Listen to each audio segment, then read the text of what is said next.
बाकी लोग बारिश के कारण अनुपस्थित हैं। बारिश हो रहा था बाहर, मानसून का बारिश चल रहा है भाई, ठीक है। भूगोल में जब चैप्टर पढ़ोगे क्लाइमेटोलॉजी, वहाँ पे टॉपिक आएगा विंड सिस्टम, पूरा वर्ल्ड लेवल पे विंड सिस्टम कैसे काम करता है। वहीं पे पढ़ेंगे विंड का प्रकार, टाइप्स ऑफ विंड। वहीं पे टाइप्स ऑफ विंड में बहुत सारे पौने आएंगे, उसमें से एक पौन आएगा मानसूनी पौने, ठीक है। तो इसमें पूरा दुनिया का विंड सिस्टम उसमें होगा, कहाँ कहाँ पे मानसून कैसे बनता है, भारत में उसका अराइवल कैसे होता है, कैसे पूरे कंट्री के अंतर्गत वर्षा होती है, फिर वो कैसे रिट्रीट मानसून लौटता, वो मानसून कैसे भारत से फिर लौटता है, वो सारी चर्चा होगी। अल नीनो क्या होता है, ला नीना क्या होता है, ये सब क्लाइमेटोलॉजी का टॉपिक है, ठीक है। तो अभी होल्ड रखिए, अभी तो मानसून बिहार में एंटर कर गया है, केरल से आता है, उसके बाद से बंगाल की खाड़ी से होते हुए बंगाल से करते भारत में, मतलब भारत के अन्य क्षेत्रों में और स्पेशली उत्तर भारत में पहुंचता है। फिलहाल आपका टॉपिक कल से डिस्कशन चालू होता है जियोमॉर्फोलॉजी, वर्ल्ड ज्योग्राफी का काफ़ी महत्वपूर्ण कंसेप्ट वाला टॉपिक है जियोमॉर्फोलॉजी। कल पढ़े थे कि जियोमॉर्फोलॉजी के अंतर्गत स्पेशली पृथ्वी के डेवलपमेंट और पृथ्वी पर पाई जाने वाली विभिन्न प्रकार के स्थलाकृतियों, यानी पृथ्वी के ऊपर जो बहुत सारे स्थलाकृतियाँ पर्वत पठार मैदान वगैरह बने हैं, इसी का अध्ययन किया जाता है। तो कल के डेफिनेशन में इसको लिखे थे कि जियोमॉर्फोलॉजी भूगोल का एक ऐसा पार्ट है जिसके अंतर्गत पृथ्वी का निर्माण की प्रक्रिया और इसमें पाए जाने वाले विभिन्न सारी स्थलाकृतियों का अध्ययन किया जाता है। कल इसमें बताए थे कि कौन कौन से टॉपिक डिस्कस होगा, तो इसके अकॉर्डिंग पृथ्वी की आंतरिक संरचना इसके सबसे पहला टॉपिक है। उसके बाद से रॉक्स या चट्टान क्या होता है उसके बारे में पढ़ेंगे, आग्नेय चट्टान क्या होता है, उसके बाद से अवसादी चट्टान क्या होता है, रूपांतरित चट्टान क्या होता है, इसके बारे में आएगा।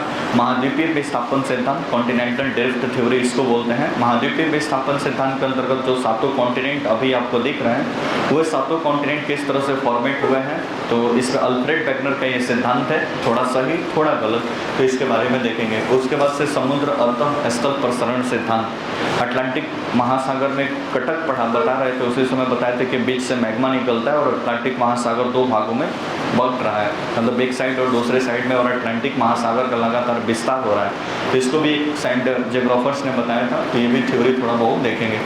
तो उसके बाद से नेक्स्ट टॉपिक इसमें डिस्कस होगा जिसका नाम है यहाँ पे प्लेट टेक्टोनिक्स थ्योरी। कल भी बताए थे कि जियोमॉर्फोलॉजी नहीं, पूरे भूगोल का अगर बात करें तो सबसे काफ़ी बेहतरीन थ्योरी है। इसी प्लेट टेक्टोनिक्स थ्योरी के हिसाब से पर्वत पठार मैदान का फॉर्मेशन, ज्वालामुखी का आना जाना, सुनामी का आना जाना, भूकंप का आना जाना, ये सारी चीज़ें डिपेंड करेगा किस पे, प्लेट टेक्टोनिक्स थ्योरी पे, जो इसका एक महत्वपूर्ण पार्ट है।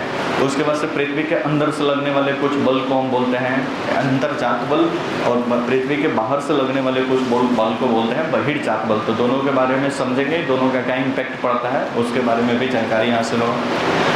उसके बाद से प्लेट टेक्टोनिक्स समझने के पश्चात अगला चैप्टर आएगा भूकंप। अगर सरफेस पे आता है तो भूकंप, या फिर इसी में आएगा समुद्र में आएगा यदि भूकंप, तो उसको हम बोलते हैं सुनामी। फिर वोल्केनो क्या होता है, ज्वालामुखी कैसे बनता है, कैसे ये बाहर निकलता है, मैग्मा क्या होता है, लावा का होता है, ये सारा चीज़ ज्वालामुखी वाले चैप्टर में।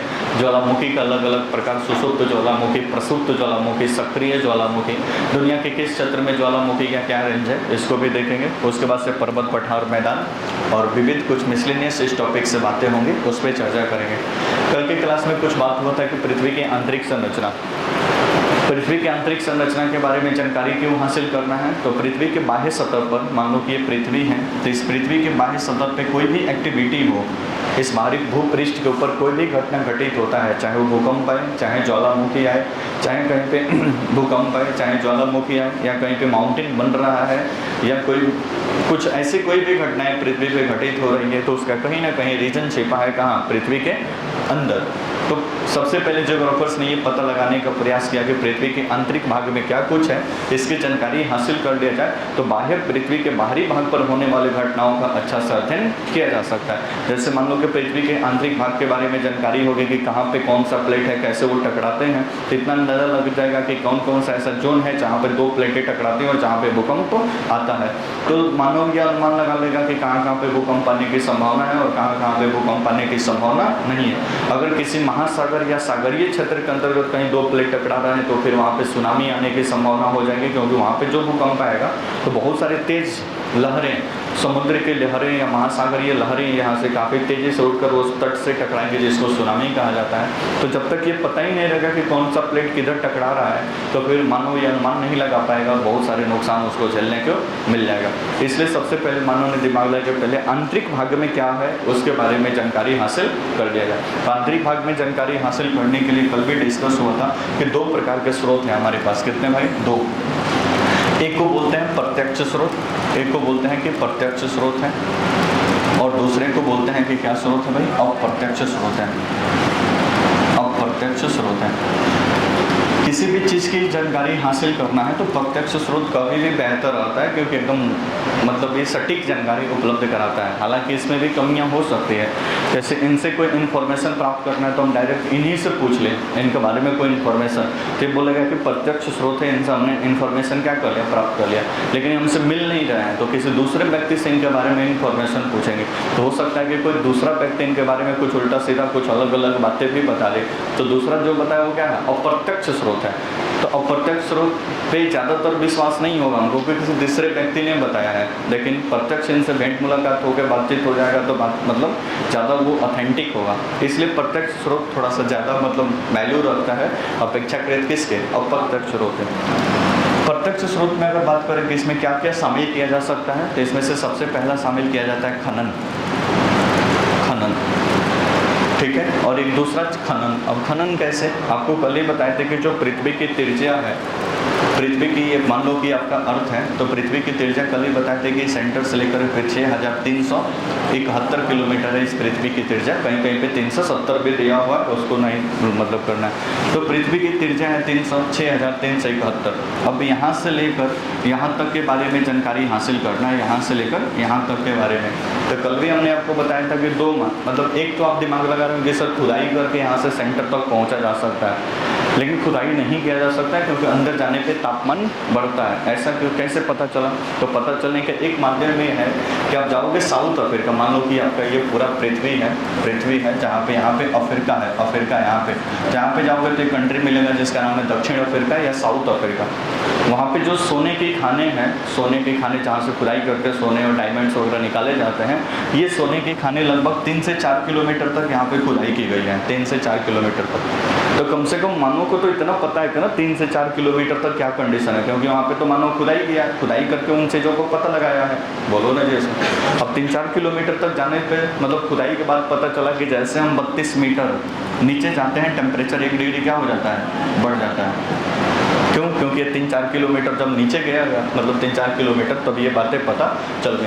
ये भी बात पता चला कि नीचे जाने पे टेम्परेचर वगैरह बढ़ता है और ये तमाम चीज़ें। तो सबसे पृथ्वी को जानने का प्रत्यक्ष स्रोत है क्या? खनन, या खुदाई करवा दीजिए या पृथ्वी के अंतर्गत खनन करवा दीजिए। बात समझ में है? तो सबसे ये तो एक स्रोत ही है। अफ्रीका में जो सोने की खाने खुदाई की जा रही है तो वहाँ से कुछ, लेकिन कुछ मतलब क्या, अब 6371 में से 4 किलोमीटर की जानकारी मिली हुई है। 6371 में से कितना? 4 किलोमीटर, बहुत कम या न के बराबर। अब इतना से कैसे पूरा पृथ्वी का अंदाजा लगा लेंगे कि अब 4 किलोमीटर पर क्या है, तो 6371 पर क्या हो, अंदाजा लगा पाना क्या है? मुश्किल है। फिर भी थोड़ी बहुत तो अंदाज़ा लग गया कि नीचे जाने पे तापमान बढ़ता है, नीचे जाने पे डेंसिटी बढ़ता है, नीचे जाने पे घनत्व तापमान के साथ साथ यहाँ पे तापमान घनत्व के साथ टेम्परेचर भी क्या होता है? बढ़ता है। इतना तो बात पता चल गया। बोलो ना जैसे नेक्स्ट। तो ये 3-4 किलोमीटर अफ्रीका में खुदाई हुआ। उसके बाद से आपका मान लो कि ये पृथ्वी है, तो पृथ्वी पर आपको पता है कि आर्कटिक महासागर है। आर्कटिक महासागर में रसिया के अधीन यहाँ पे एक छोटा सा कोला प्रायद्वीप है, प्रायद्वीप जिसका नाम है कोला प्रायद्वीप। यहाँ पे ड्रिलिंग प्रोजेक्ट चलाया गया दुनिया के द्वारा। ड्रिलिंग प्रोजेक्ट के समुद्र के अंदर खुदाई करके पता किया जाए कि जमीन के अंदर क्या है, या पृथ्वी का कंपोजिशन, नीचे पृथ्वी में क्रस्ट के नीचे क्या क्या संरचनाएं पाई जाती हैं, इनका पता लगाने का प्रयास किया गया। तो इसका पता लगाने का प्रयास किया गया तो अधिकतम यहाँ तक अभी 12 किलोमीटर का गड्ढा यहाँ पे कोला प्रायद्वीप में, जो पृथ्वी का सबसे गहरा गड्ढा है, इस कोला प्रायद्वीप में अभी तक खोदा गया है। कोई दिक्कत परसेंट। अब 12 किलोमीटर से नीचे मानव अभी तक नहीं पहुँचा है। बात समझ में आया? तो 12 किलोमीटर से क्योंकि नीचे जाएगा तापमान बढ़ते जाएगा, तापमान बढ़ते जाएगा, तो पॉसिबल नहीं होगा कि खुदाई करके सारी चीज़ों को पता लगाया जा सकते। तो यहाँ से जो खुदाई करके जो मेटल्स या जो मटेरियल निकाला जाएगा, जो पदार्थ निकाला जाएगा, उसके अध्ययन करके ये बात पता लगा लिया जाएगा कि पृथ्वी के अंदर क्या क्या चीज़ें पाई जाती हैं। तो सबसे पहले प्रत्यक्ष स्रोत के अंतर्गत क्या है, खनन करके इसको हम पता लगा सकते हैं। दूसरा दूसरा ज्वालामुखी, दूसरा प्रत्यक्ष स्रोत है ज्वालामुखी। ज्वालामुखी, अब ज्वालामुखी कैसे, बोर्ड पर देखे, बोर्ड पर देखो, बोर्ड पर ज्वालामुखी। अब मान लो कि ये पृथ्वी है, पृथ्वी। ज्वालामुखी किसे कहते हैं, अभी आगे वो पूरा चैप्टर ही है। ज्वालामुखी का सामान्य सा मतलब होता है पृथ्वी के अंदर ये जो दरार, मतलब पृथ्वी के क्रस्ट के ऊपर ऐसा छिद्र या दरार जहाँ से नीचे की मैग्मा क्या हो, बाहर निकले, नीचे की मैग्मा क्या हो, बाहर निकले। और पृथ्वी के अंदर के बारे में जानकारी लेना है हमको, अंदर के बारे में कि कौन कौन से मेटल, कौन कौन से पदार्थ पाए जाते हैं। और पता चला कि यही मेटल अपने आप यहाँ पे ज्वालामुखी के माध्यम से क्या हो गए, बाहर आ गए। तो ज्योग्राफर जितने सारे ये जो मैग्मा यहाँ से बाहर निकला है, जैसे ही ठंडा होगा, ठंडा होकर ये जमेगा, फिर से हार्ड होगा, तो तुरंत इसका स्टडी करके, अध्ययन करके बता दिया जाएगा कि ये कहाँ से निकल के, सॉरी, इसका पृथ्वी के अंतर्गत कंपोजिशन क्या है। बोलो ना, जैसे कल बताए थे ना, जो खाएंगे वही तो वोमिटिंग करते समय बाहर आएगा। तो पृथ्वी के अंदर क्या है, वही चीज़ ये क्या होगा, बाहर निकले। ऐसा थोड़ा है कि बाहर कुछ और निकला, अंदर कुछ और है। पॉसिबल है? नहीं पॉसिबल। तो ज्वालामुखी से निकलने वाली ये जो लावा है, इस लावा का अध्ययन करके भी पृथ्वी की जानकारी के बारे में कुछ मतलब जानकारी हासिल की गई है कि पृथ्वी के अंदर कौन कौन सा मेटल है। लेकिन ज्वालामुखी के साथ खास सबसे दिक्कत की बात यह है कि ज्योग्राफर्स ये अभी तक एग्जैक्ट पता नहीं लगा पाए हैं कि ज्वालामुखी कितने दूर से आ रहा है। 10 किलोमीटर से ऊपर आ रहा है कि 20 किलोमीटर से, कि 100 किलोमीटर से, कि 500 के 6300 सेंटर से आ रहा है। ये अभी ज्योग्राफर्स को पूरा ठीक ढंग से पता नहीं है। बात समझ में है? तो इसके साथ थोड़ा सा लिमिटेशंस या इसके साथ थोड़ी सी सीमाएं अप्लीकेबल है, क्योंकि ज्योग्राफर्स को अभी इस बात का अंदाज़ा नहीं है कि ये मतलब ज्वालामुखी कहाँ से निकल रही है। फिर भी प्रत्यक्ष स्रोतों के अंतर्गत इन दोनों को शामिल किया जाता है, एक खनन और दूसरा ज्वालामुखी। कोई दिक्कत? अप्रत्यक्ष के अंतर्गत क्या हो जाता है, तो अप्रत्यक्ष के अंतर्गत एक होता है तापमान। तापमान यानी टेम्परेचर। टेम्परेचर के साथ कंडीशन ये है कि जैसे जैसे गहराई बढ़ेगा या नीचे जाएंगे, गहराई बढ़ेगा, वैसे वैसे तापमान भी क्या होगा, बढ़ेगा। और प्रत्येक 32 मीटर पर 1 डिग्री तापमान क्या हो जाएगा, बढ़ जाएगा। बात समझ में आया?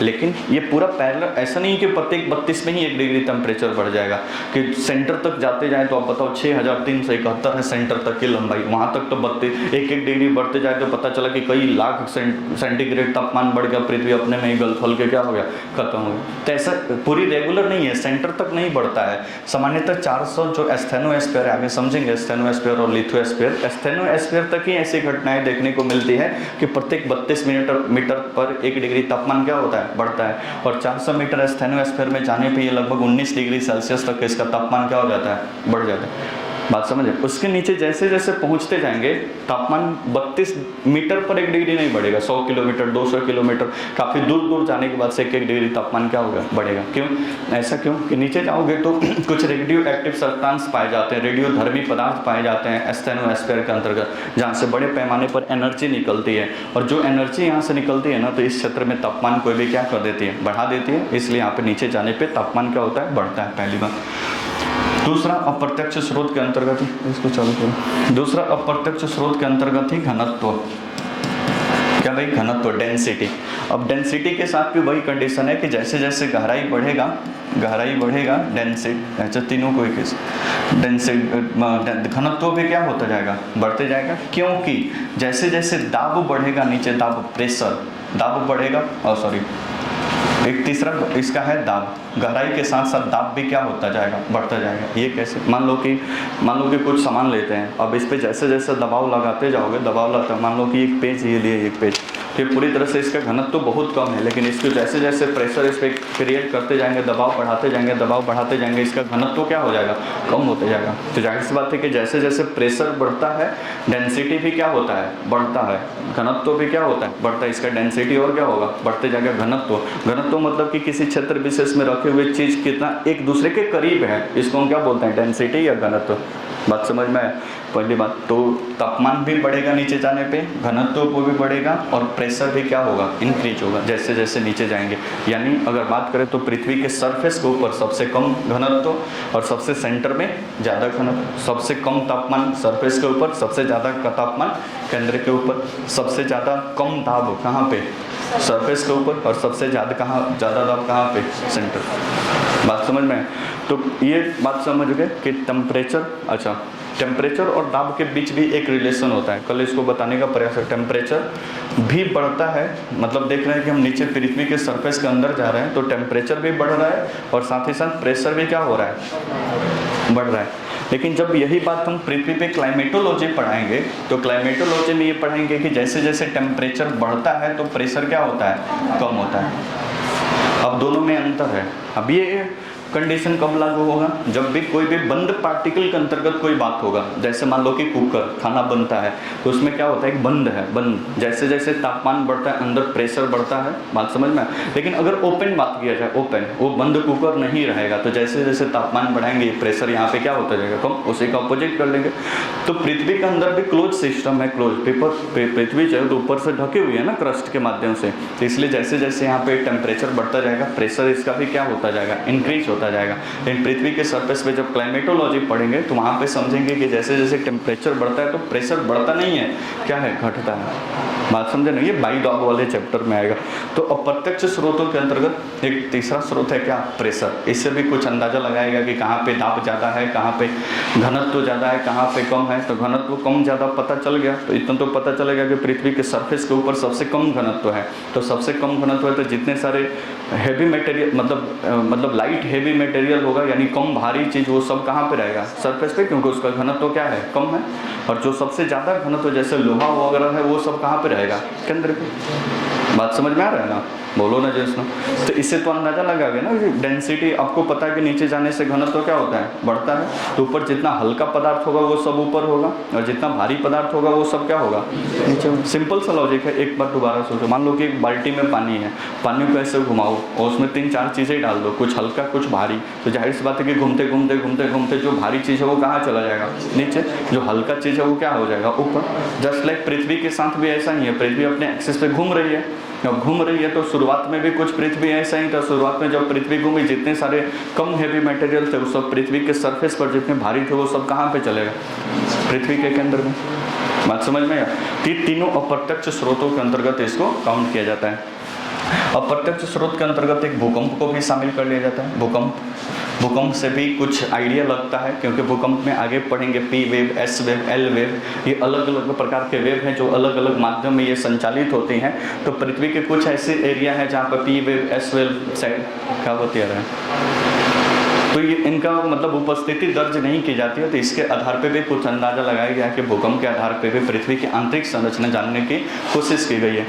इसके साथ साथ एक पांचवा बात इधर, तो उल्का, नाम सुने, उल्काएं, उल्का पिंड।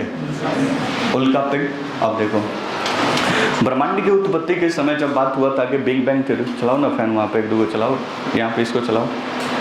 ब्रह्मांड की उत्पत्ति के समय बात हुआ था कि यूनिवर्स की जो उत्पत्ति हुई है वो बिग बैंग थ्योरी के माध्यम से हुई है। अब बिग बैंग थ्योरी के माध्यम से हुई है तो सूर्य सबसे पहले बिग बैंग थ्योरी, उसके बाद से स्टार, उसके बाद से गैलेक्सी, फिर ग्रह उपग्रह, ये तमाम चीज़ें, इन सारे के फॉर्मेशन बिग बैंग थ्योरी से हुई है।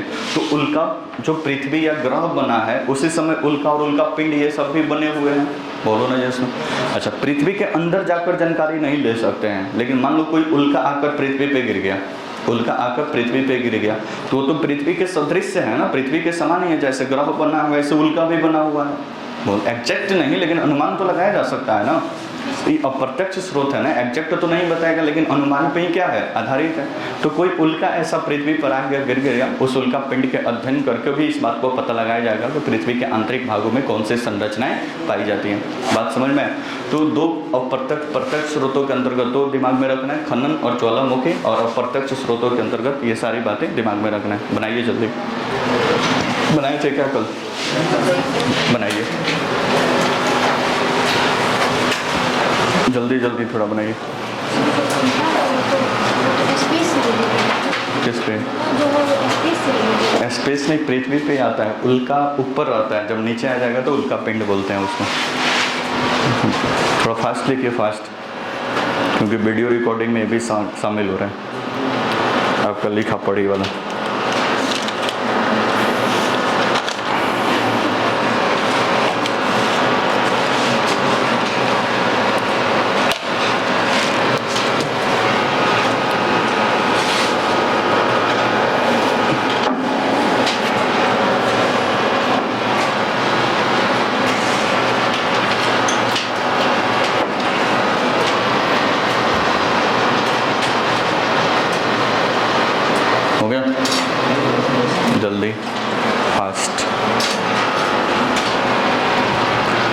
भी गहराई के साथ बढ़ेगा, दाब भी गहराई के साथ बढ़ेगा।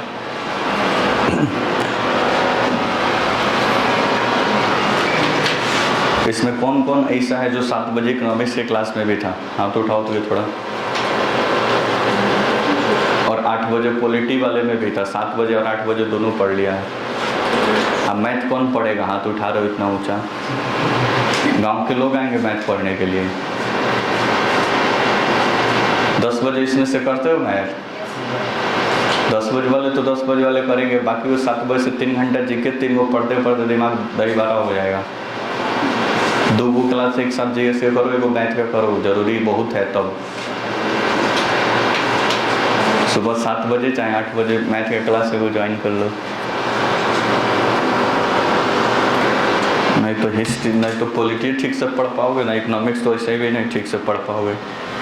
अब भूगोल भी साइंस ही है एक प्रकार का। हो गया। नेक्स्ट हेडिंग डाल दीजिए, प्रत्यक्ष स्रोत। इसके बारे में पहले लिखेंगे, प्रत्यक्ष स्रोत। प्रत्यक्ष स्रोत डैश देख लिखिए। इसके अंतर्गत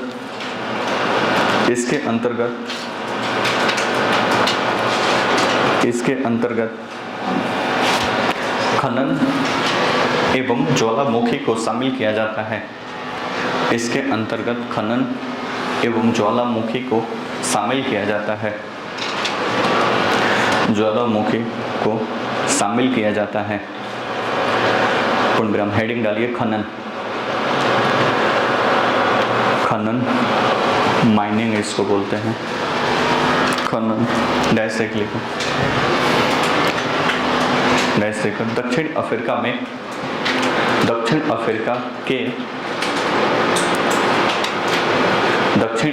के सोने की खानों में, दक्षिण अफ्रीका के सोने की खानों में 3-4 किलोमीटर तक खुदाई के बाद 3-4 किलोमीटर तक की खुदाई के बाद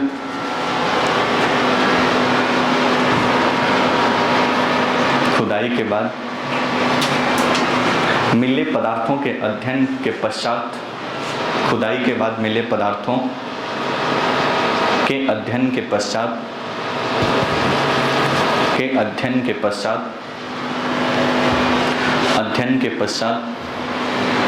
पृथ्वी की आंतरिक संरचना के अनुमान लगाया गया है। एक मिनट में। पृथ्वी के आंतरिक भागों में पाए जाने वाले पदार्थों का अनुमान लगाया गया है। पृथ्वी के आंतरिक भागों में पाए जाने वाले पदार्थों का अनुमान लगाया गया है।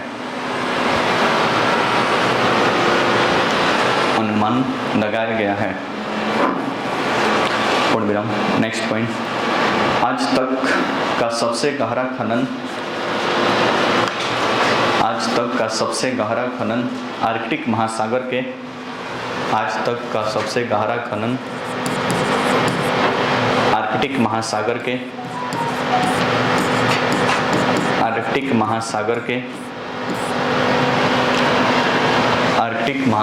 के कोला क्षेत्र में, कोला क्षेत्र में 12 किलोमीटर की गहराई तक किया गया है। आर्कटिक महासागर के कोला क्षेत्र में 12 किलोमीटर की गहराई तक किया गया है। 12 किलोमीटर की गहराई तक किया गया है।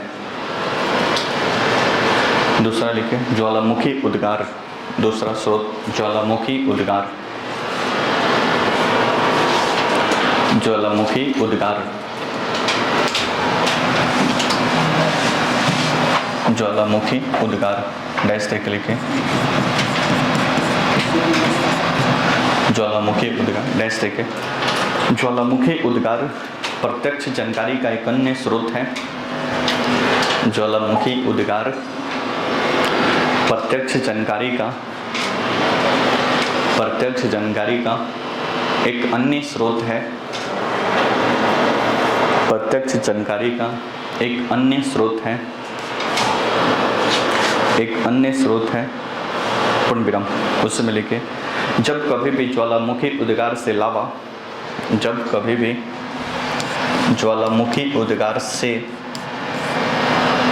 जब कभी भी ज्वालामुखी उद्गार से, उद्गार मतलब बाहर निकलना, ज्वालामुखी उद्गार से लावा, लावा मतलब भुजा वाला लावा नहीं, आगे समझेंगे। लावा मैग्मा का ही बाहरी रूप लावा कहलाता है। उद्गार से लावा पृथ्वी के धरातल पर आता है तो, पृथ्वी के धरातल पर आता है तो,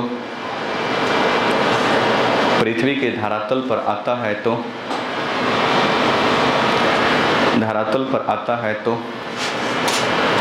उसका विश्लेषण कर, रिसर्च उस पर करके उसका विश्लेषण कर, उसका विश्लेषण कर पृथ्वी की आंतरिक संरचना का अनुमान लगाया जाता है। उसका विश्लेषण कर पृथ्वी की आंतरिक संरचना का अनुमान लगाया जाता है।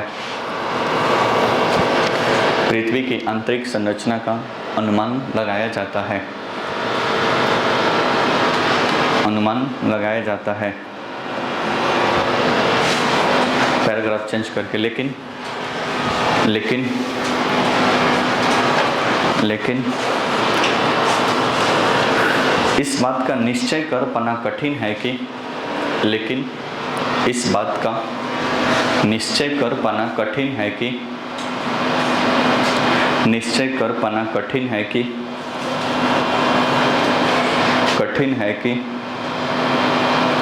मैग्मा कितनी गहराई से निकला है, मैग्मा कितनी गहराई से निकला है,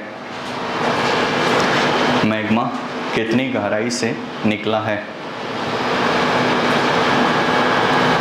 मैग्मा कितनी गहराई से निकला है।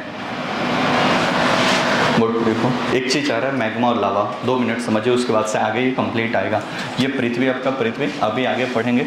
पृथ्वी का एक मंडल, ये वाला भाग दूसरे मंडल है यहाँ पे, जिसका नाम है एस्थेनोस्फीयर। सबसे ऊपर है लिथोस्फीयर, उसके जस्ट नीचे है एस्थेनोस्फीयर। आगे अभी आएगा उसका क्लासिफिकेशन। एस्थेनोस्फीयर में की सबसे खास बात है, यानी पृथ्वी का एक टुकड़ा हम यहाँ से बाहर निकाले तो ऊपर का ये 100 किलोमीटर लिथोस्फीयर है, 100 से लगभग 400 किलोमीटर तक ये है आपका एस्थेनोस्फीयर, जिसको हम दुर्बलता मंडल के नाम से हिंदी में जानते हैं। इस दुर्बलता मंडल की खास बात यह है कि यहाँ पे कुछ रेडियो एक्टिव सब्सटेंस या रेडियो एक्टिव पदार्थ पाए जाते हैं, जहाँ से बड़े पैमाने पर एनर्जी या ऊर्जा वहाँ से बाहर निकलती है। जैसे ये सारी ऊर्जा बाहर निकलती है, उनको ऊर्जा के बाहर निकलने की वजह से यहाँ पे जितने सारे पदार्थ वो सब मेल्ट अवस्था में पहुँच गए। आपको भी पता है कि किसी क्षेत्र में तापमान बढ़ाते जाएंगे तो वहाँ पर वो चीज़ें लिक्विड में क्या हो जाएगी, परिवर्तित। तो यहाँ पे जितने सारे चट्टान पाए जाते हैं वो अर्ध लिक्विड, पूरा न तो पूरी तरह से पानी है और न तो पूरी तरह से कठोर है, ये बीच बीच वाला है। बारिश के समय में एक शब्द सुनते हैं, पाक हो गया है, कीचड़, बोलो ना जी, तो कीचड़ टाइप का है यहाँ पे, क्योंकि यहाँ की चट्टानें पिघल गई है। पिघल क्यों गई है? क्योंकि यहाँ पे जो रेडियो एक्टिव सब्सटेंस पाए जाते हैं वहाँ से जो एनर्जी रिलीज होती है, उस एनर्जी की वजह से यहाँ पे सारे मतलब जो मेटल है वो पिघल गया है। कोई दिक्कत परसेंट। इसी पिघले हुए मेटल्स को या इसी पिघले हुए पदार्थ को एक नाम से जानते हैं, जिसको बोलते हैं मैग्मा। कोई दिक्कत परेशानी। अब ये मैग्मा क्या करता है, संवहनीय धाराओं के माध्यम से ही आगे आता है। संवहनीय धारा क्या था, होल्ड करिए, ये मैग्मा संवहनीय धाराओं के माध्यम से बाहर आएगा और लिथोस्फीयर को तोड़ कर ये क्या हो जाएगा, बाहर निकल जाएगा। इसको बोलते हैं ज्वालामुखी। अभी आगे सारी चीज़ें आएंगी। अब ज्वालामुखी के माध्यम से ये जो मैग्मा बाहर निकला है, जब यही बाहर आ जाएगा, इसमें जलवाष्प गैस, बाकी सारे धूल, डस्ट पार्टिकल, ये सब बाहर निकल जाएंगे, वायुमंडल में चले जाएंगे। जो इसका भाग बच जाएगा उसी को हम किसके नाम से जानते हैं, उसको बोलते हैं लावा। ठीक है, तो धरती के अंदर है या क्रस्ट के अंदर है तो वो कहलाएगा मैग्मा, और धरती के बाहर वो आ जाएगा तो फिर उसी को हम क्या बोलते हैं, लावा बोलते हैं। ठीक है, आगे इसके बारे में जानकारी। अब पृथ्वी के आंतरिक संरचना के बारे में जानकारी हासिल करना है तो फिर ये मैग्मा पृथ्वी के अंदर से ही आया हुआ है। ये जैसे ही लावा में परिवर्तित होगा, इसको रिसर्च करके पता लगाया जा सकता है कि पृथ्वी के आंतरिक भागों में कौन कौन से मेटल और कौन कौन से पदार्थ वहाँ पे पाए जाते हैं। कोई दिक्कत पर्सन। तो ये सारे थे प्रत्यक्ष स्रोत। प्रत्यक्ष स्रोतों में 2, खनन और ज्वालामुखी, इसलिए लिखे। अप्रत्यक्ष स्रोत, अप्रत्यक्ष स्रोत, अप्रत्यक्ष स्रोत।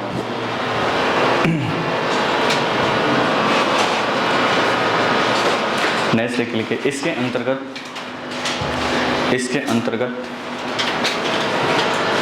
इसके अंतर्गत दाब, इसके अंतर्गत ये 5 पॉइंट लिखो। तापमान, दाब, घनत्व, भूकंप एवं उल्काएं को शामिल किया जाता है।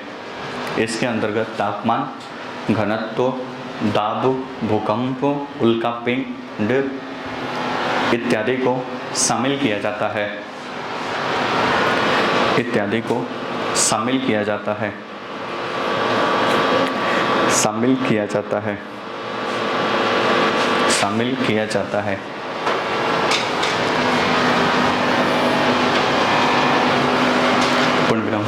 पैराग्राफ चेंज करके लिखिए। उपयुक्त स्रोतों के आधार पर, उपर्युक्त स्रोतों के आधार पर, उपर्युक्त स्रोतों के आधार पर पृथ्वी की आंतरिक संरचना को, उपयुक्त स्रोतों के आधार पर पृथ्वी की आंतरिक संरचना को, पृथ्वी की आंतरिक संरचना को, आंतरिक संरचना को, आंतरिक संरचना को दो भागों में विभाजित, आंतरिक संरचना को, एक मिनट, आंतरिक संरचना को दो भागों में विभाजित कर अध्ययन किया जाता है। आंतरिक संरचना को दो भागों में विभाजित कर अध्ययन किया जाता है। दो भागों में विभाजित कर अध्ययन किया जाता है। अध्ययन किया जाता है।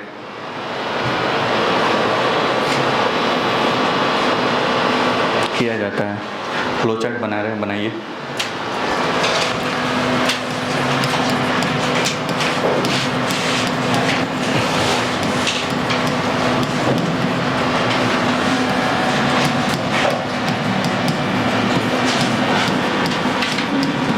रासायनिक परतें एवं यांत्रिक परतें, दो पार्ट में है ये। बात नहीं करो, चलो चालू करो, इस फैन को थोड़ा चालू करो, चालू करोगे उसको।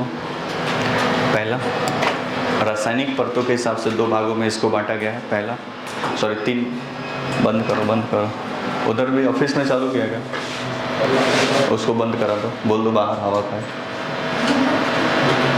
चालू करो। पहला लिखिए आप, भूपरपट्टी या भूपृष्ठ, क्रस्ट इसको बोलते हैं, भूपरपट्टी या भूपृष्ठ, क्रस्ट। दूसरा होता है प्रवार, प्रवार जिसको बोलते हैं मेंटल, नॉट मेंटल। तीसरा होता है कोर या क्रोड इसको बोलते हैं, दोनों बात एक ही है, कोर। 3 भाग में इसके अकॉर्डिंग, इसके अकॉर्डिंग 5 भागों में है पृथ्वी की आंतरिक परतें। पहला, स्थल मंडल,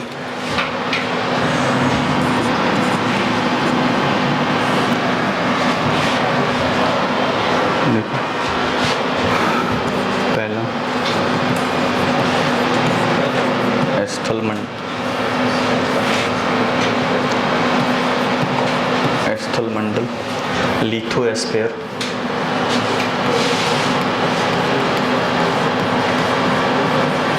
लिथोस्फीयर।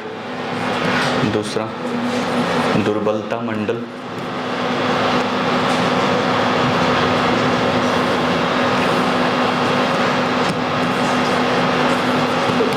दुर्बलता मंडल,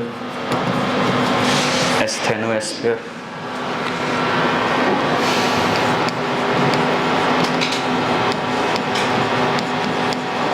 एस्थेनोस्फीयर। तीसरा, मध्य मंडल, मेसोस्फीयर।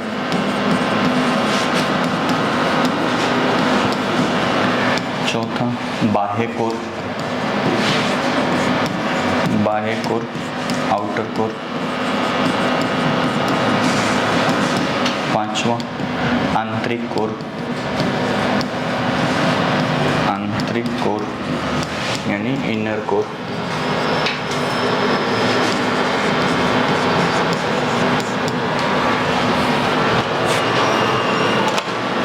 बाह्य कोर एवं आंतरिक कोर।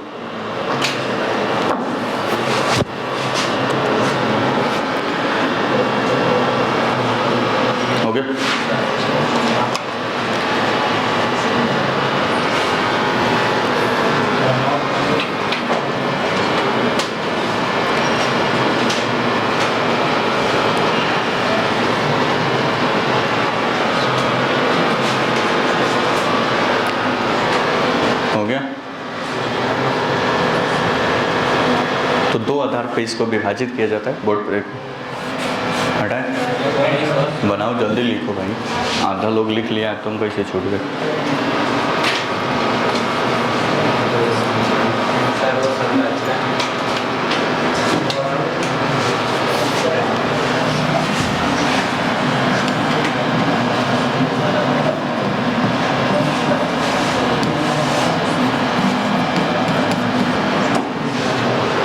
संरचना है भाई, लिख नहीं लिए थे ना, वैसे ही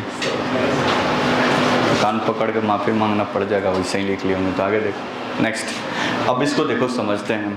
ये दो प्रकार से, यानी पृथ्वी की जो आंतरिक परत है, यानी पृथ्वी के जो अंदर के स्ट्रक्चर है, पृथ्वी की जो अंदर के स्ट्रक्चर है उसको दो प्रकार से डिवाइड किया गया है। एक रासायनिक संगठन के आधार पे, रासायनिक मतलब कौन सा पदार्थ कहाँ पे, निकल कहाँ पे, फेरस कहाँ पे है, मैग्नीशियम कहाँ पे, इसके आधार पे। दूसरा इसके मूवमेंट के आधार पे, आंतरिक परत तो उसको बोलते हैं, उसके मूवमेंट यानी गतिशीलता के आधार पे इसको विभाजित किया गया है। रासायनिक परतों के आधार पे इसको 3 भागों में, क्रस्ट, मेंटल और कोर। जबकि अगर बात करें आंतरिक परतों के आधार पर, तो इसको कितनों भागों में, 5, लिथोस्फीयर, स्टेनोस्फीयर, मेसोस्फीयर, आउटर कोर और इनर कोर। अब ये कैसे विभाजन किया गया, बोर्ड पर देखो। मान लो कि ये पृथ्वी है, मान लीजिए पृथ्वी है, बोलो ना जैसो। अब पूरा पृथ्वी का फिगर नहीं बनाएंगे कि पूरा ये आपका लिथोस्फीयर है या स्टेनोस्फीयर है। वाटरमेलन सीबीएसई वाले के लिए, लालमी की दुकान पर, भोजपुरी माध्यम वालों के लिए। दुकान पे कभी गए हैं लालमी खरीदने, ठीक है, तो लालमी की दुकान पे जाएंगे तो मान लो कि ये लालमी का सेंटर बिंदु है, जैसे पृथ्वी का सेंटर बिंदु है। तो ऐसा तो थोड़े ना कहते हैं कि पूरा लालमी काटो और काट के चेक कराओ कि कैसा है, नहीं, वो चाकू घुसाता है अंदर और एक छोटा सा पीस यहाँ से काट के क्या करता है, बाहर निकालता है और फटाफट आपको पकड़ाता है। टेस्ट मारते हैं, टेस्ट नहीं मारते, देखना अच्छा कलर ठीक है तो ठीक है, फिर उसमें लगा देता है और फिर वो लालमी थमा देता है। बोलो ना जी। अब ऐसा तो नहीं बोलते नहीं, इधर से भी चेक करके दिखाओ, हो सकता है कि इधर से भूरा भूरा दे दे। बात समझ में है? तो इतना टेस्ट मारते हो और पता चल जाता है कि आगे का माहौल क्या है। तो अभी पृथ्वी का जो हिस्सा हम लिखेंगे, यानी जो मेटल्स यहाँ पे रहेगा वही तो यहाँ पे भी रहेगा। तो पूरा पृथ्वी का फिगर नहीं बनाएंगे हम, जब भी ये फिगर बनाएंगे इतना ही बनाएंगे पृथ्वी का फिगर। अब समझ जाना है कि यहाँ पे मान लो कि बनाए कि ये क्रस्ट है, ये मेंटल है, ये कोर है, तो पूरा पृथ्वी में यहाँ पे भी वो क्रस्ट है, यहाँ पे वो मेंटल है और यहाँ पे कोर है। जैसे मान लो ये पृथ्वी पूरा बना दिए, तो ये बाहरी भाग क्या हो गया, क्रस्ट, ये वाला भाग क्या हो गया, मेंटल, और ये वाला भाग आ गया कोर। अब इतना ही इसमें से क्या कर लिए, बाहर निकाल लिए, बाकी सब हम नहीं बना रहे। बात समझ रहे हो ना? बोलो ना जैसे। केकों के दुकान पे जाते हो केक खरीदने, तो 2 किलो का केक लेना है, तो ऐसा थोड़ा तो ना पूरा खा के चेक करेंगे भाई कैसा है तब ले जाएंगे, नहीं, वो साइड से थोड़ा सा काट के टेस्ट मारता है। बोलो ना जैसे, और उसके बाद से चेक कर लेता है, अच्छा अंदर वैसा ही होगा, फिर उसके बाद से काम हो जाता है। 10 किलो 15 किलो लेना है, तो ऐसा थोड़ा कि 10 किलो खा कर चेक करेंगे, नहीं, एक उसमें से चेक करते हैं, बाकी अंदाज लगा लेते हैं कि बाकी सब ऐसा ही हो गया। लेकिन कभी कभी धोखाधड़ी हो जाता है पड़ोके वाले दुकान पे, क्योंकि वो भी सब चिखाता कुछ और है, दिखता कुछ और है, ठीक है, कोई दिक्कत नहीं, वो देखो।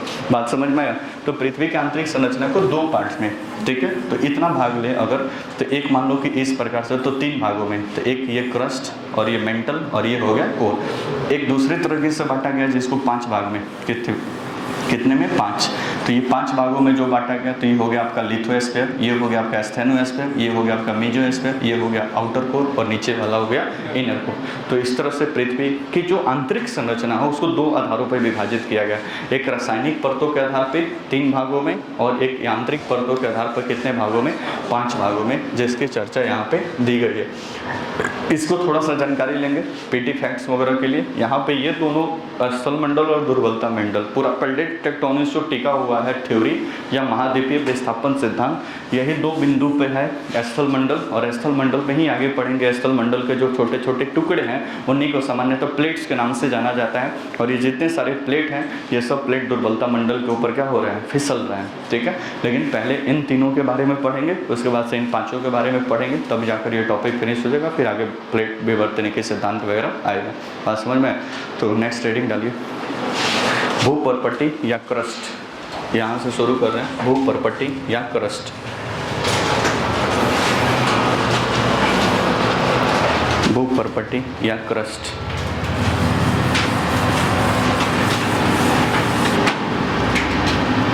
नेक्स्ट एक लिखें। ऐसे को भूपृष्ठ भी बोल देते हैं, तो कंफ्यूज मत हो जाइएगा। भूपरपट्टी या इसी को भूपृष्ठ या इसी को क्रस्ट, जो भी नाम से जान लीजिए। ठीक है, क्रस्ट डैश देख लीजिए, डैश देकर पृथ्वी के ऊपरी भाग को क्रस्ट लिख रहे हो लिखो लिखो, पृथ्वी के ऊपरी भाग को, पृथ्वी के ऊपरी भाग को भूपर्पट्टी या भूपृष्ठ कहते हैं। पृथ्वी के ऊपरी भाग को भूपर्पट्टी या भूपृष्ठ कहते हैं, भूपृष्ठ कहते हैं। पूर्ण विराम। अगला पॉइंट, भूपृष्ठ की मोटाई, मोटाई समझते हो, मतलब ये कितना चौड़ा है। भूपृष्ठ की मोटाई, भूपृष्ठ के मोटाई महाद्वीपों एवं महासागरों के नीचे अलग अलग है। महाद्वीपों एवं महासागरों के नीचे अलग अलग है। महाद्वीपों एवं महासागरों के नीचे अलग अलग है। महाद्वीपों एवं लाइट ऑफ कर देना। महाद्वीपों एवं महासागरों के नीचे अलग अलग है। पूर्ण विराम। अगला पॉइंट, महाद्वीपों के नीचे इसकी मोटाई 30 किलोमीटर। महाद्वीपों के नीचे इसकी मोटाई, इसको भी चल दो, महाद्वीपों के नीचे इसकी मोटाई 30 किलोमीटर, 30 किलोमीटर तथा महासागरों के नीचे इसकी मोटाई, महासागरों के नीचे इसकी मोटाई, महासागरों के नीचे इसकी मोटाई 5 किलोमीटर है। महासागरों के नीचे इसकी मोटाई 5 किलोमीटर है। जबकि पहाड़ों के नीचे, जबकि पहाड़ों के नीचे इसकी मोटाई इन दोनों से कम के ज़्यादा, ज़्यादा। पहाड़ों के नीचे इसकी मोटाई, जैसे हिमालय माउंटेन का एग्जाम्पल ले लो, पहाड़ों के नीचे इसकी मोटाई लगभग 70 किलोमीटर तक है, लगभग 70 किलोमीटर तक है, 70 किलोमीटर तक है। बोर्ड पे देखो, बोर्ड पे आगे लिथोस्फीयर हम समझेंगे ना, तो वहाँ पे समझेंगे प्लेट क्या होता है। सपोज करो कि ये पृथ्वी है, पृथ्वी कोई दिक्कत परेशानी। पृथ्वी क्या, ये बाहरी वाला परत जो है, ये बाहरी वाला परत, ये समझ लो कि ये क्या है, क्रस्ट है, क्रस्ट है। कोई दिक्कत परेशानी बोलो ना। जैसे लगभग 30 किलोमीटर ये मोटा है। अब ये क्रस्ट शुरुआत से ही ऐसा नहीं था। पृथ्वी के डेवलपमेंट में आप इस बात को समझेंगे कि पृथ्वी में शुरुआत में जो, अगर पृथ्वी की बात करो तो ये पूरा एक फायर बॉल की तरह, आग के गोले की तरह पूरा एकदम जलता हुआ, धड़कता हुआ आग का गोला था। लेकिन धीरे धीरे जब ठंडा हुआ तो ठंडा होने के पश्चात इसका धीरे धीरे ये बाहरी वाला भाग क्या होता गया, ठंडा होता गया, और ठंडा होकर ये कठोर और मोटा होता गया, ये वाला। तो सबसे पहले किसका निर्माण हुआ, क्रस्ट का निर्माण हुआ। यहाँ तक बात समझे, बोलो ना। जैसे अब ये जब क्रस्ट बन गया तो आगे जब लिथोस्फीयर पढ़ेंगे, नीचे तो गर्म भी है, क्योंकि नीचे भी क्या है, हीट है। ऊपर ठंडा हो गया, ठंडा हो गया तो वो क्या हो गया, कठोर रूप धारण कर लिया। नीचे लेकिन गर्म है। अब नीचे से जो मैग्मा बाहर निकलता है, मैग्मा जो बाहर लिखला यहाँ से नीचे से लिथोस्फीयर से जो मैग्मा बाहर निकला, यानी ज्वालामुखी जो बाहर निकला, इस क्रस्ट को अलग अलग भागों में क्या कर दिया, तोड़ दिया। मान लो कि यहाँ से वो ज्वालामुखी बाहर निकला, एक यहाँ से ज्वालामुखी बाहर निकला, एक यहाँ से ज्वालामुखी बाहर निकला, एक यहाँ से और एक यहाँ से। कुछ इस प्रकार से अलग अलग क्षेत्र से ज्वालामुखी बाहर निकले। तो बाहर निकले तो इसको दो भागों में क्या कर देगा, तोड़ देगा। ये अलग हो गया, यहाँ से ये क्या हो गया, अलग हो गया। यहाँ से ये क्या हो गया, अलग हो गया। ये दोनों क्या हो गया, अलग हो गया। ये वाला अलग हो गया, ये अलग हो गया, अलग अलग पार्ट में बट गया। तो पहले क्रस्ट ये पूरा एक सिंगल हुआ करता था, लेकिन बाद में ज्वालामुखी आने की वजह से अलग अलग भागों में ये क्रस्ट या लिथोस्फीयर क्या हो गया, टूट गया। बात हो जा रहा है। क्रस्ट या लिथोस्फीयर के टूटे हुए टुकड़े को ही क्या बोलते हैं, प्लेट बोलते हैं। प्लेट नाश्ता वाला के खाना वाला भूला जाओ, प्लेट बस इतना समझ लो, इसको क्या बोलते हैं, प्लेट। कोई दिक्कत परेशानी बोलो ना। जैसे तो मान लो कि कुछ इस प्रकार से प्लेट हो गया, प्लेट। कोई दिक्कत परेशानी, तो ये हो गया आपका प्लेट। ऐसा नहीं रहेगा, वो तो कचौड़े बना दिया, ठीक है। प्लेट कुछ इस प्रकार से, कोई दिक्कत परेशानी। तो प्लेट का निर्माण कैसे हुआ, तो ये क्रस्ट का टूटा हुआ जो टुकड़ा है उसी को क्या बोलते हैं, प्लेट बोलते हैं। कोई दिक्कत परेशानी। अब अब इसमें दो प्रकार से होगा, एक होगा महाद्वीपीय प्लेट, एक होगा महासागरीय प्लेट। कोई दिक्कत परेशानी? अब मान लो कि आप ज्योग्राफी से बहुत प्रेम हुआ तो जाके वो प्लेट खरीदे, और प्लेट खरीदे तो कुछ प्लेट का शेप कुछ इस प्रकार से था। मान लो कि आपने वो प्लेट खरीदा और प्लेट का कुछ शेप इस प्रकार से था। बोले सर ऐसा कौन प्लेट होता है? मान लो कि होता है, कोई दिक्कत परेशानी? सोचे कि इसमें दाल, इसमें रोटी रख लेंगे और इसमें दाल रख लेंगे, थोड़ा सा गहरा रहेगा भाई दाल वाला, बोलो ना जी, एक में रख दोगे तो दोनों क्या हो जाएगा, मिल जाएगा। तो ऐसा कुछ प्लेट खरीद लिए, कोई दिक्कत परेशानी? अब यहाँ पे रखे हैं रोटी, तो समझ लो कि यहाँ पे है महाद्वीप, तो इसको कौन सा प्लेट बोलेंगे? महाद्वीपीय प्लेट। इसके ऊपर क्या है? महाद्वीप है, यानी लैंड एरिया है, कोई दिक्कत? अब इसके ऊपर है पानी, जल, महासागर, तो इसको कौन सा प्लेट बोलेंगे? महासागरीय प्लेट। बात समझ में है? तो ये दोनों प्लेट है, ये महासागर के नीचे है, ये किसके नीचे है? महाद्वीप के नीचे है। तो वैसे ही अगर बात करें पृथ्वी के ऊपर, तो ये जो क्रस्ट है, क्रस्ट, ये पृथ्वी के ऊपर जो क्रस्ट है, ये क्रस्ट मान लो कि ये आपका देख गया क्रस्ट, ये 30 किलोमीटर शुरुआत का क्या है, मान लेते हैं कि सॉरी ये क्रस्ट है, क्रस्ट, कोई दिक्कत परेशानी? अब ये क्रस्ट मान लो कि ये आपका क्या हो गया, सपोज करो कि ये आपका स्थल मंडल हो गया, स्थल मंडल। तो स्थल मंडल सॉरी क्रस्ट के नीचे ये जहाँ पे महाद्वीप है वहाँ पे ये कितना किलोमीटर है? 30 किलोमीटर चौड़ा है, कोई दिक्कत परेशानी? लेकिन जहाँ पे ये महासागर है, लेकिन जहाँ पे मान लो कि महासागर, यहाँ पे जल भरा हुआ है, महासागर, महासागर है, तो यहाँ पे इसकी हाइट, ये चौड़ाई कितना है? 5 किलोमीटर। बात समझ में? लेकिन कहीं पे माउंटेन खड़ा है, माउंटेन खड़ा है, तो सबसे ज़्यादा इसकी चौड़ाई कहाँ पे होगा? माउंटेन के ऊपर। तो क्रस्ट की जो मोटाई है वो महाद्वीपों पे है 30 किलोमीटर, महासागरों पे है 5 किलोमीटर, पहाड़ों के ऊपर कितना है?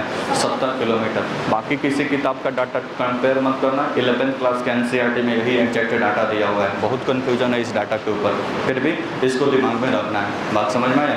बोलो ना जी। तो महाद्वीपीय जो क्रस्ट है इसकी मोटाई हमेशा एक समान नहीं है, महाद्वीपों के नीचे कुछ अलग है, महासागरों के नीचे कुछ अलग है, और पर्वतों के नीचे या पहाड़ों के नीचे कुछ अलग है। सबसे कम महासागरों के नीचे, उससे ज़्यादा महाद्वीपों के नीचे, और उससे ज़्यादा पहाड़ों के नीचे। यहाँ तो कोई काहे लपेट रहे हो? आगे लिखिए। नेक्स्ट, अगला पॉइंट,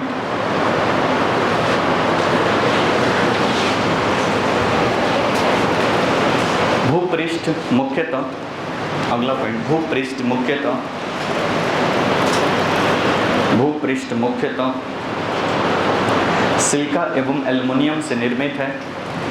भूपृष्ठ मुख्यतः सिलिका एवं एल्युमिनियम, एल्युमिनियम से निर्मित है, सिलिका एवं एल्युमिनियम से निर्मित है, इसलिए इसे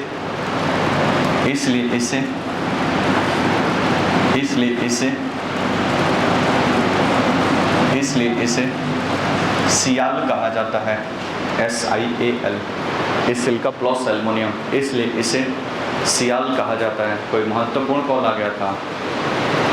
हाँ, तुम्हें से बोल रहे हैं, कोई विशेष कॉल आ गया था कहाँ? खड़ा हो, किसका कॉल था? भैया का? कंफर्म? ठीक है, वही तो भैया को घर पे पता नहीं है पढ़ने का, बैठो लिखो। इसे सियाल कहते हैं, कहा जाता है पूर्णविराम। ठीक है, आगे कल चर्चा जारी रहेगा, आगे समझेंगे। क्लास ऑफ साइंस मत करना, नहीं तो 1-2 दिन क्लास बीच में छोड़ा। अब जो आज छूट गया होगा जिसका, उसको तो वीडियो देख लेगा, कोई दिक्कत नहीं। ठीक है, ओके, धन्यवाद, मिलते हैं कल।